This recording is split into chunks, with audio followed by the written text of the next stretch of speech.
Well, it's August 15th, and we're going to pull the plug on the straw bale garden. We've got all the produce that we want off of it. The heat got the cucumbers. The heat got the tomatoes. We just got tired of watering it every day, and that's one of the things we discovered we didn't like about the straw bale garden was the amount of water that was required in it, as opposed to just a regular planting in soil. So to sum things up, if you have good soil and you have room and sunlight, you don't need a straw bale garden unless you just like watering it a lot. But when things got hot and rain didn't come regularly, we had to water it every day. And if you missed a day, it looked bad. And it was noticeable very quickly. So what I want to do in this video is go around the garden, and I want to look at the individual varieties of tomatoes and peppers that we planted, just so I'll remember in the future what tomatoes we liked and which ones we didn't. Then we'll know next year we're going to plant in dirt. We're going to try some of the varieties that we liked. So let's go have a look. Okay, our first two tomatoes here were Mountain Fresh, and we really liked the Mountain Fresh tomatoes. Now, you can't tell it now, but I mean, they were still putting on big green tomatoes. And so we liked the Mountain Fresh. We liked the taste, the flavor. We also liked them just for their texture. Next to them, we had Arkansas Travelers, and they also did very well. And we like them. They are a pink tomato. I recommend you live in western Arkansas, you might give these a try. I don't think you go wrong with Arkansas Travelers. This tomato here was called a Golden Jubilee, and it was a large yellow tomato, and I really think we only got 3 yellow large tomatoes off of it that I can remember. It just didn't really produce. Now, we suffered from blight in all of the garden. We suffered from blight, but this thing, even though it grew, I don't know if the climate wasn't right, weather wasn't right. They tasted okay, and they were yellow, and they looked different in a salad or something, but it just didn't produce a lot of tomatoes for us. Now, right next to it is this golden pear tomato. Now, these, you want a plant that produces tomatoes, and it's still producing. Lots of these, and they did very, very well. And there's yellow tomatoes all over it, and there's little green ones all over it. I mean, I think we'll be eating these till fall. Even with us not watering it for the past 2 weeks, it's still surviving and thriving better than anything other than maybe the Mountain Fresh is still producing well. But if you like a little yellow tomatoes, this golden pear, that is a good tomato. If you like little yellow tomatoes, you want something different. Next to the yellow pears, and you can see yellow pear tomatoes all on top of it, this is called the Dark Prince. The Dark Prince produces a purple meated tomato, and we got a few off of it. We weren't real impressed. It didn't make a lot of tomatoes. What produced the most was the Mountain Fresh and the Arkansas Travelers. This does have a couple of tomatoes on it that are ripe now, but it never really produced like the others did. And so I probably wouldn't do Purple Prince again either. But we tried. The cucumbers, they produced great until it just got too hot. And once it got hot, everybody's cucumbers here in our area died. Okay, on this second row of straw, the first 2 tomato plants we had were called Cherokee Purples.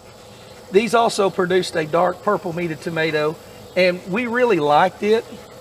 We planted them later, and they didn't produce till later, but we did get quite a few purple tomatoes off of it, and it's not as watery as, say, a Better Boy is, or even a Mountain Fresh. It has more meat in the tomato, and we like them. We had 4 of them. There's 2 here, and there's 2 on the end of the garden, and they produced okay. There was nothing wrong with them, and it is a good tomato. If you like a slicing tomato with a lot of meat in it, not just seeds and water, Cherokee Purple is a great tomato. Past that, we have Better Boys, and we planted 6 Better Boys. They didn't produce well. The blight really hurt them more so than other tomatoes.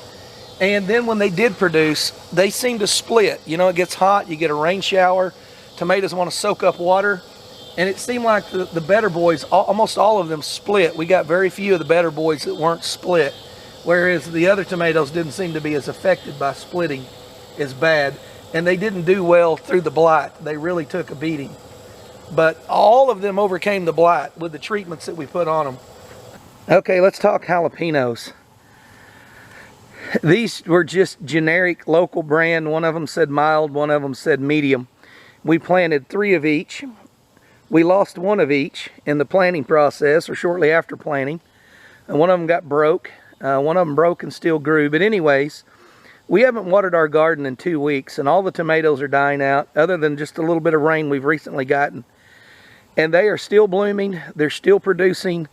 We've canned 5 pints of sliced jalapenos, and we've eaten a lot of fresh jalapenos.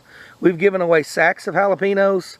We could pick jalapenos right now, and they're still blooming. We could keep picking jalapenos. So in the future, probably 2 of each, and if one dies, who cares? You're still going to get plenty. All right, in this last row, we planted herbs.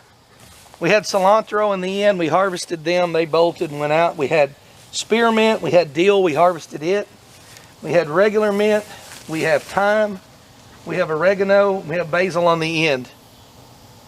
And we kept the dehydrator loaded early in the spring when everything began to grow, and then we gave away and gave away, and we just let it grow and go, and it's flower, and this is all mint flowers here, and we just let it go. We haven't weed eated. One thing we haven't done in this garden is pull weeds. We haven't pulled any weeds, and what you're seeing here is just because I haven't sprayed any Roundup around it or I haven't weed eated. But there is not much weeding at all in the straw bale garden. But if you live in the south where it does get hot and you don't get rain, you're going to water and water and water every day, and you'll have to water the whole garden every day. The bales are also starting to break down. Let me show you the way some of the bales look. Now, as you can see how this bale sags down, you can even see the drip line kind of sags. There's a big smash spot in it right there. If you look down here, you see it sagging again. You see some of the plants laying over. This was some of the best straw you could get. Actually, my wife's family is in the straw business. They bale it when the wheat's combined. So we had thousands of bales of straw to choose from. So we started out with really tightly packed, nice, even bales, and they've shrunk, they've expanded. When they run out of water, they shrink up. You'll notice down here that the strings on them are just loose and floppy. I mean, you see that how the string's just sagging, and down at the bottom it's curving all around. Basically, these things, we've rotted them, you know, by adding the fertilizer, and now they've broken down, and since we're not watering them every day, they're just drying up and shrinking up. And really, the only thing that's surviving without regular water is the peppers and the herbs. And I think were it not for a couple of rain showers, they would all be dead. But they're still hanging in there, but everything's breaking down. And I've heard people saying, oh, you could get 2 years out of these. I don't think that we could. I'm not saying you couldn't. The tomato bales have held up nicely, but we put the frame we made out of the trampoline parts over the top to support the tomatoes, so those don't have any weight on them. But with the wind and with just baskets, the straw bales break down quite a bit. So if you look at that next row of tomatoes, the bales are still up, but they're very weak and very flimsy. So there you have it, a really ragged looking garden. We could pick a lot of tomatoes right now. There's green tomatoes on it. If it continues to rain, I guess we'll keep picking tomatoes, but we're through tying them up. These here on the end blew over in a storm a couple days ago, and we're just kind of going to let it go from here. And next year, we'll have a raised bed in here that we can walk through instead of the straw. So whenever it completely dies, we'll burn all this, burn the straw, burn all the plants, and go back with a raised bed next year. So that concludes the straw bale garden.